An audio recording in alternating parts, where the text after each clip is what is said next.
Hola, una pequeña introducción a esta segunda parte. Os recuerdo que estamos con Javier Ranluí, criminólogo especializado en criminología del deporte y un montón de cosas más que si no habéis visto la primera parte os animo a que la veáis para seguir en condiciones con esta segunda parte. Nos habíamos quedado, Javier, en una pregunta que nos estabas contestando muy interesante sobre qué es necesario, qué nos queda por hacer en España para mejorar esa seguridad en el deporte. Nos estabas hablando de la implementación de leyes, de decretos ley concretamente que ya existen, si no recuerdo mal. Así que tienes de nuevo la palabra.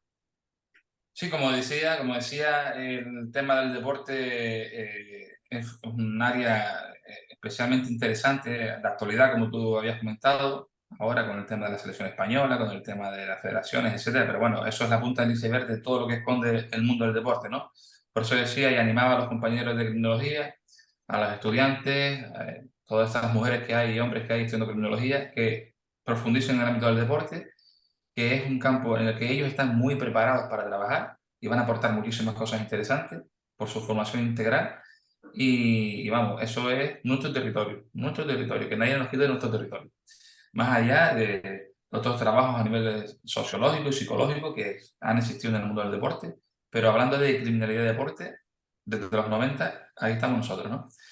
Eh, Podemos hablar incluso tenemos el fenómeno ultra, ¿no? El fenómeno, lo que se conocen como barras en Argentina, los tifosis en Italia, hooligans en Reino Unido. Sí, eso es un tema sumamente interesante y que además posiblemente cuando uno empezó a estudiar o a interesarse por estas materias, prácticamente toda la bibliografía que uno conocía estaba relacionada con ese tema, con el tema de los hooligans, ¿no? Por lo menos yo lo recuerdo así, ¿no? A lo mejor los que son académicos, los puristas y tal, pues me recordarán otras cuestiones. Pero sí es verdad que yo recuerdo haberme ido a Inglaterra de Erasmus en aquella época y por los estudios de criminología. En aquella época yo tuve la oportunidad de estar unos meses en la Universidad de Sheffield y ahí hicimos criminología a través de la Facultad de Derecho. Estaba inmerso la criminología, qué raro, ¿no? Qué extraño, ¿no? Pero Ahí bueno, seguimos, ¿eh? El epígrafe en las universidades españolas, no tenemos epígrafe propio, que también estamos luchando por ello. Seguimos dependiendo del derecho. pues sí, bueno, seguimos cometiendo los mismos errores y pasan los años. Lo cierto es que había una gran diferencia con respecto a España, aunque aquello era una universidad de Derecho, una facultad de Derecho, perdón. Habían apartados específicos de criminología y específicos de violencia, criminalidad y deporte, mucha documentación y textos relacionados con el fenómeno hooligan, con el hooliganismo, ¿no? Y a raíz de todos esos libros y todos esos textos, pues uno pues, se interesó aún más en aquella época de Erasmus. De hecho, me traje libros que tengo por aquí. Tengo uno que lo guardo con cariño, lo voy a mostrar. ¿Sabes? Mi nivel de inglés era muy malo y, no, y sigue siendo malo, pero bueno, un poquito mejor que en aquella época. Pero a pesar de ello, para mí era emocionante aquella experiencia en Inglaterra, cuando me encuentro que en mi país este tema de la violencia, la criminalidad del deporte, no se estudiaba, no se trabajaba, y ya en Inglaterra, en Reino Unido, teníamos la oportunidad, los estudiantes, de encontrar textos relacionados con nuestra pasión, con nuestro interés profesional. Este es uno que yo me traje de ahí. Bueno, y tengo alguna Un película de poquito vídeo. más. A A ver. ver, ahí está, Vale, vale, simplemente de nada. Hasta, la página está hasta amarilla ya. Pero como bueno, debe ser en un clásico. claro, lo guardo con mucho cariño, ¿no? Porque son de aquellos años, de los años 90 y lo tengo aquí porque fue uno de los primeros libros que me traje, ¿no? Y después hay otros muchos más por aquí. Pero, bueno, por cierto, hay otro libro aquí que se llama, a ver, La Guerra Civil del Fútbol. Y este era un libro que rescaté de la Escuela de Criminología en los años Interesante. 90. ¿Sabes? Porque algún libro teníamos ahí, pero bueno, cuando hoy estamos hablando de fútbol, de federaciones y todo, y de muchos intereses, bueno, que hay mucha literatura ya al respecto. Bueno, en resumen, hay mucho trabajo por hacer, hay que aplicar las leyes que tenemos. Tenemos leyes de sobra. Si es que el problema no son las leyes, el problema es la ejecución de las leyes y de las normas. El problema es la dotación de recursos materiales y humanos suficientes. pero si tenemos profesionales en paro, si tenemos criminólogos y criminólogas, pero si tenemos personal, gente joven formada, con la mejor formación posible, ¿cómo es posible que no estén ubicadas en determinados puestos, determinados servicios para contribuir pues a la violencia de género o la violencia en el deporte, el maltrato animal, lo que sea? La criminología vial, que es importantísima. Es que además, y corrígeme si me equivoco, que aquí el especialista eres tú, estamos hablando dentro de la criminología del deporte de un amplio abanico de fenomenología, tanto criminal como victimal. Estamos hablando de abusos sexuales, estamos hablando de abusos sexuales a menores, estamos hablando de violencia entre pares, estamos hablando de maltrato De todo. a menores, estamos hablando de corrupción, estamos hablando... Todo Creo que eso. hay mucho, mucho, mucho campo y, como tú bien dices, gente muy preparada y yo creo que espero, más que creo, espero y creo que vamos a ir consiguiendo introducirnos, pero hay que trabajarlo y hay que lucharlo, es la época que nos ha tocado vivir. Y bueno, poco a poco tú llevas muchos años ya trabajando y luchando por ello y toca, bueno, pues seguir y a otras generaciones entender que nuestro papel ahora mismo es ese, el de posicionarnos, trabajar por ello, lucharlo y seguir adelante. Un poco cansado Quiero, también, te digo, ¿eh? ¿eh? Un poco cansado también. Sí, Es lo agotador, es, ¿eh? Es claro que lo agotador. es. De hecho, voy a ser honesto con la gente. Es decir, hay muchos amigos y no, familiares, gente que además apoya esta batalla y que está bien posicionada, vamos a decir, que está bien posicionada, pero por distintas razones prefieren pues no dar la cara, no salir al frente, que cosa que es muy respetable. Por lo que se juegan unos votos, depende, ¿no? Pero sí hablamos en la intimidad y en confianza y a veces tienen una visión negativa y te lo dicen, digo, esto no va a cambiar, Javi. Pero bueno, cada uno tiene su pelea, su lucha y bueno, y cada Está su... claro. Así es, estoy de acuerdo y es igual de respetable el que decide quedarse e intentar salir adelante, lo consiga o no, y el que decide pues que no es su camino y tomar uno pues divergente, que está estupendo. También ya doy paso a la siguiente pregunta, que es yo creo que viene muy, muy al caso de lo que estamos haciendo, es ¿qué consejos les darías desde tu experiencia y tu perspectiva a aquellas personas que quieren estudiar criminología y que concretamente quieren seguir este camino que has seguido tú de la criminología en el deporte? Bueno, si hablamos de consejos, la verdad que a veces los resultados de uno no han sido todos los satisfactorios que uno hubiese querido, al menos en términos económicos o laborales, para ser claro, ¿no? Para ser práctico, para ser práctico. Pero ya cuando uno tiene una edad, valora también otro tipo de circunstancias, ¿no? Tiene otro tipo de valores. Cuando uno tiene una serie de necesidades cubiertas, que a veces los jóvenes no la tienen, pues es normal que ellos piensen en otros escenarios. Pero nosotros que ya tenemos una edad y que tenemos determinadas necesidades cubiertas, yo creo que tenemos que dar un paso al frente, ¿no? Tenemos que ser valientes, no acomodarnos porque, ¿para qué? No, no, hombre, nosotros tenemos que ayudar a los que vienen detrás. Tenemos hijos, tenemos sobrinos, tenemos amigos, tenemos vecinos, tenemos que apoyar a esa gente. Nosotros tenemos que salir de nuestra zona de confort y seguir apoyando, ¿no?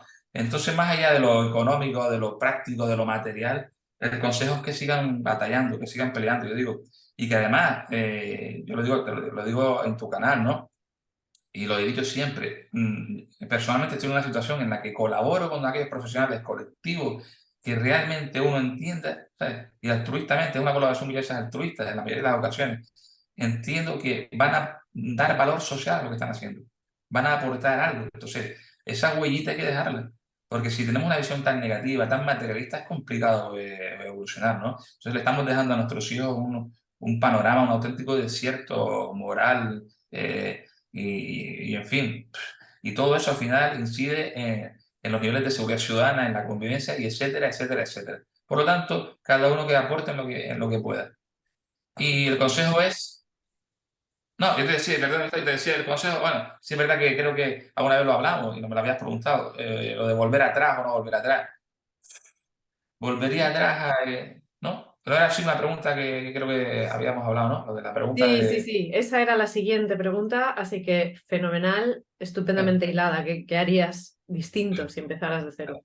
eh, yo posiblemente no aunque suene contradictorio o incoherente, yo Totalmente yo creo que libre de opinar. ha sido tan duro el camino, ha sido tan duro el camino, que no volvería a estudiar criminología. Aún Pues sí, siendo consciente de la necesidad social, aún siendo consciente del ejercicio de negligencia política que seguimos viendo en las instituciones públicas. ¿Cómo se hace política criminal de espaldas a la criminología? A través de dogmas y no a través de la ciencia. Y que además, lo cual no significa lo cual no significa que dos criminólogos puedan discrepar o puedan pensar absolutamente distintos sobre una realidad que la estamos viendo en esto que está aconteciendo en el mundo del deporte femenino y el fútbol. No nos ponemos de acuerdo algunos profesionales en algunos temas, pero bueno, el debate está servido. Pero no volvería atrás. No volvería atrás porque hay muchos sacrificios detrás, hay mucho sufrimiento. Lo hemos estado hablando. Yo cuando pienso en la familia, cuando pienso en mis padres, cuando pienso en todos estos años, es que es complicado. Es que en nuestras universidades hay gente que está pagando, que está pensando en su futuro, en el futuro de nuestros hijos. En las universidades hay jóvenes y detrás de esos jóvenes están familias, padres, unos que sí y otros que no, que piden crédito, que hacen un esfuerzo, que mandan a sus hijos a estudiar fuera, ¿vale? Padres y esos hijos forman parte, después tendrán que salir de la universidad cuando finalicen y se encontrarán con una realidad muy compleja. Si el gobierno no es capaz de solucionar este tema, tenemos un problema gordo. No, tenemos un problema gordo y aparte una incoherencia insisto, un ejercicio de negligencia, ¿no? Esto es inadmisible, actualmente es inadmisible. no puedo estar más de acuerdo. Los que me conocéis ya sabéis que estoy activamente, también como tú, trabajando en que esa ley reconozca, esa ley de la profesión de la criminología salga adelante y reconozca cuáles son nuestras funciones para poder por fin posicionarnos y desarrollar las funciones que tenemos, has dicho cosas muy importantes. Ayer hablaba en redes, en Twitter, con una compañera, con una colega argentina, muy influyente en su país, Vanessa Carbone, de la trascendencia de lo que hacemos, ¿no?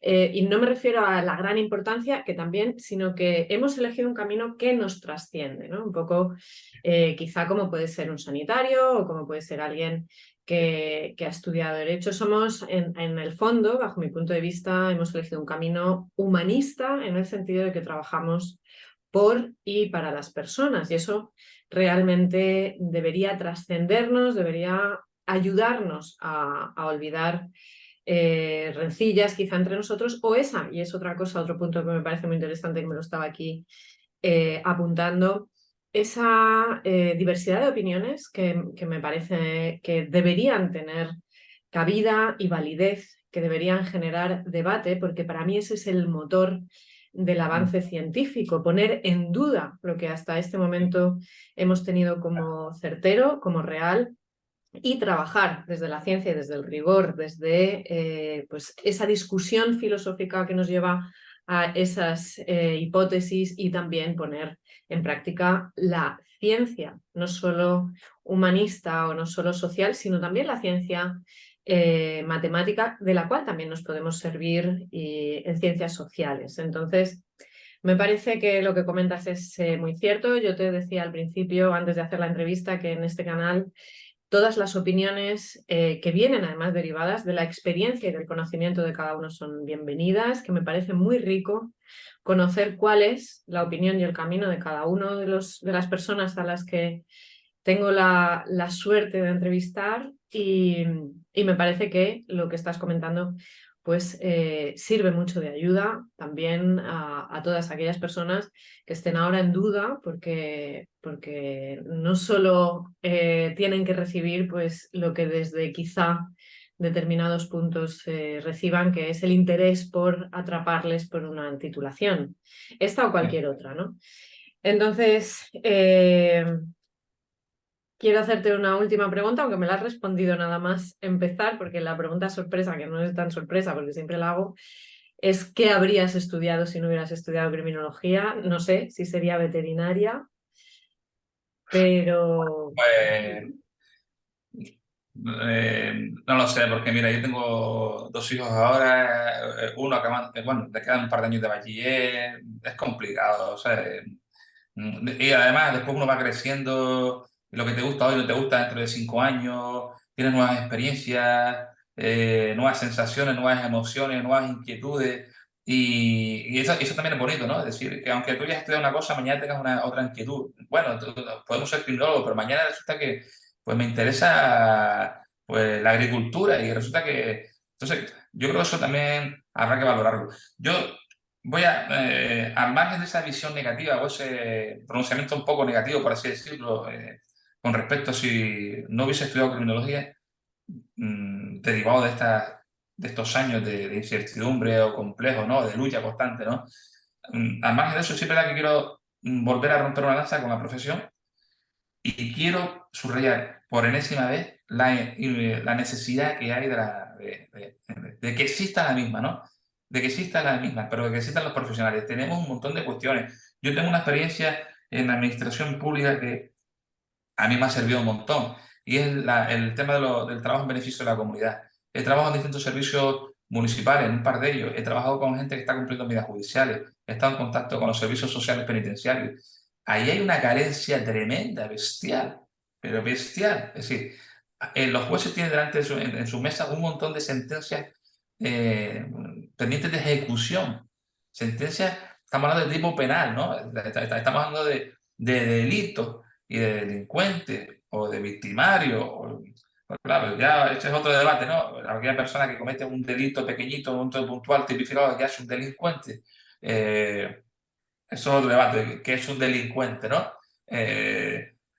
ver, hay gente que se limita a decir, cometió un delito concreto, ese es un delincuente. Yo tengo otra visión, ¿no? Hay personas que han delinquido en un momento determinado o que han cometido un hecho tipificado penalmente y no los considero un delincuente, ¿vale? Pero bueno, esa es mi visión. me Pero gusta el esa debate también. Me Sí, gusta el debate. claro, claro. Pero el trabajo en beneficio de la comunidad es imprescindible. Ahí hay unas lagunas tremendas, es decir, y una precariedad, porque aparte, sí, en la política penitenciaria, claro que tenemos cabida, por supuesto que tenemos cabida. Y ahí seguimos sin que existan criminólogos. Pero es que ya no voy a la institución penitenciaria como tal, sino voy a la ejecución.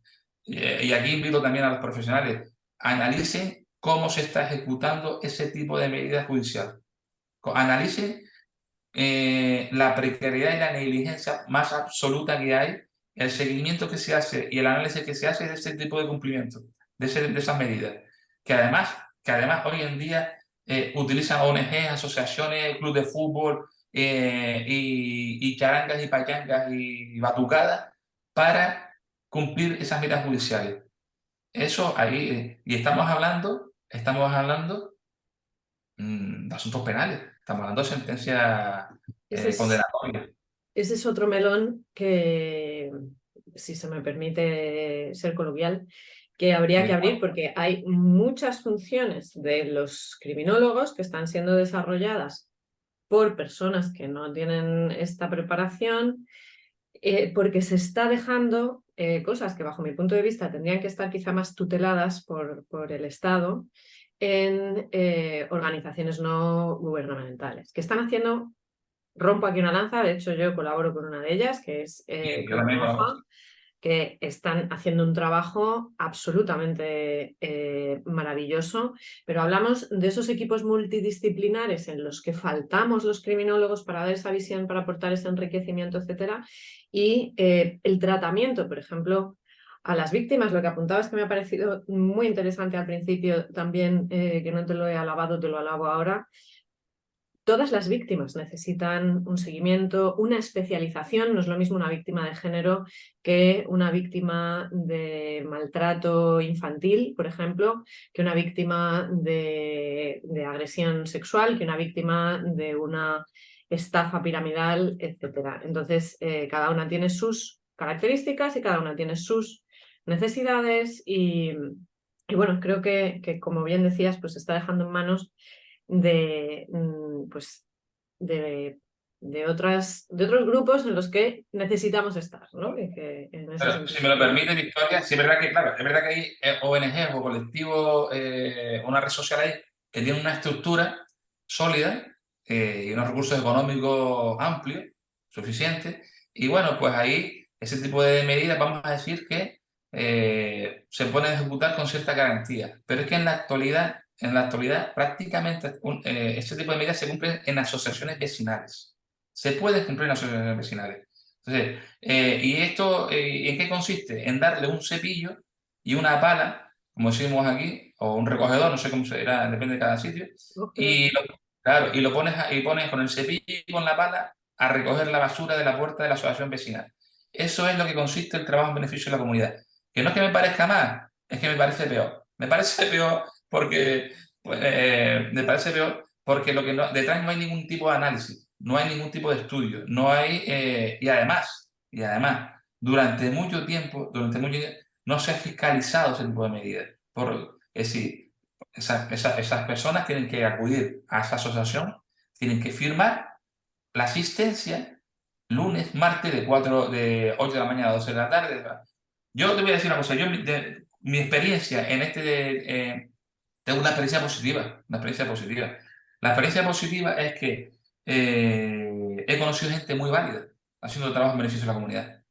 Gente que necesitaba oportunidades, gente súper válida y gente que no lo es, pero gente que lo que necesitaba era oportunidades y gente que además, a raíz de estar trabajando en algún tipo de asociación o colectivo o de institución pública, se le abrió alguna puerta laboral. Y, sí, recuerdo un caso. Y para mí ha sido lo más positivo, es decir, la positivo. Esa gente, después hay gente que no, que tienes que derivarlo ya al juez de vigilancia penitenciaria porque no atienden ese tipo de medidas, que son todas las cuestiones. Se trabaja en conjunto con los servicios sociales penitenciarios, por otro lado el juez de vigilancia penitenciaria, por otro lado las sentencias así, y nos las podríamos quitar con un buen equipo criminológico trabajando al frente.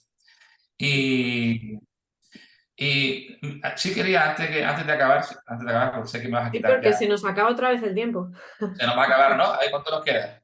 ¿Cuánto nos Nos queda? quedan 3 y pico Vale, minutos. vale. Pues yo sí quiero, antes de acabar, sí quiero quedarme con una definición que es la que yo copié de lo que hablamos que era la criminología deportiva. Y quiero acabar con esta frase, más que nada para invitar a los compañeros, a los jóvenes, a los estudiantes, a todos, a que se animen con esta especialidad, ¿vale? Así yo la había definido. Rama de la criminología que estudia los comportamientos antisociales, violentos, inseguros o delictivos en el mundo del deporte, interviniendo sobre los mismos a través de la adopción de medidas preventivas, correctoras y paliativas. Esa es la definición que yo hice en su momento. Y lo dejo así porque, para que veas que aquí tiene cabida un montón de cuestiones.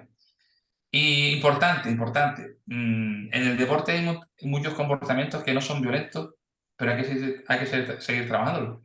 Son antideportivos o son socialmente reprochables. Es decir, no hablamos solo de grandes manifestaciones delictivas, hablamos de un montón de cuestiones que afectan a nuestros hijos que están haciendo deporte.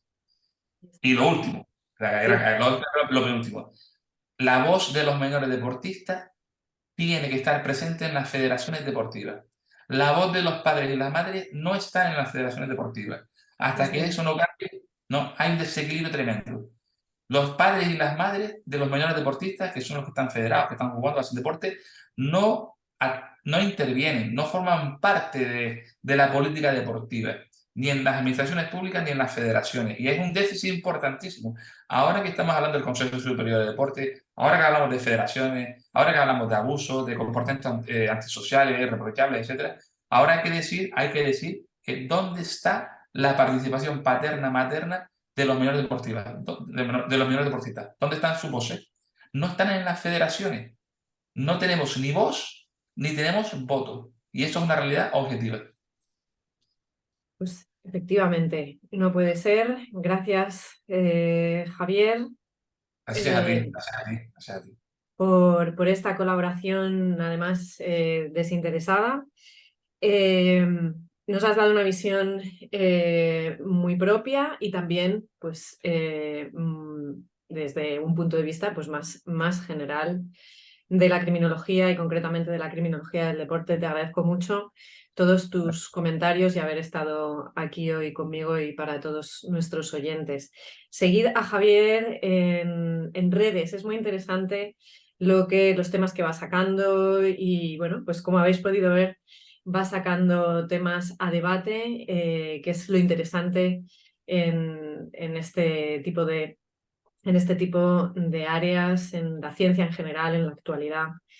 Y, y bueno, pues os animo, insisto, a seguirle en todas sus redes y a compartir con nosotros pues todos vuestros pensamientos, opiniones y comentarios. Muchísimas gracias por estar al otro lado, escuchando y además interesándoos por estos temas. Y nos vemos en otras entrevistas. Javier, de verdad, te mando un abrazo fortísimo a la Para ti y isla. para para tus seguidores, un abrazo fuerte. Aquí me tienen, en la medida de lo posible. Siempre vamos a colaborar. Gracias por contar conmigo, por escucharme y por respetar la opinión. Y bueno, mil gracias. Solo eso. A ti, encantada de verdad de haberte tenido y a ver si nos vemos pronto por la Nos isla, vemos. Te han que estoy invitado. deseándolo. Te han invitado. Muchas Te han invitado. gracias. Venga. Buenos días.